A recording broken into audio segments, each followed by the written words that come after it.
So for problem number 1, we have a given of mass flow rate of 2.5 kilogram per second, and T1 is 10 Celsius and T2 is 38 Celsius.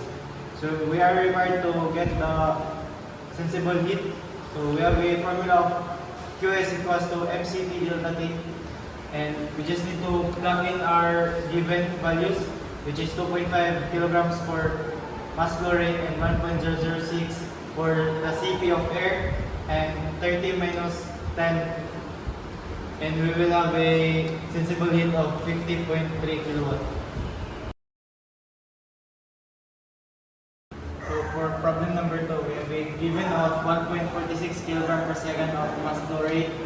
T1 is 15 Celsius and T2 is 40 Celsius. So we have required a Qs, and our formula is Qs equals to mCp delta T. So we just need to plug in our given values, which is 1.46 of mass flow rate, Cp is 1.006, and T2 is 40 minus 10, T2 minus T1, and we will have a sensible heat of 36.82 kilowatts.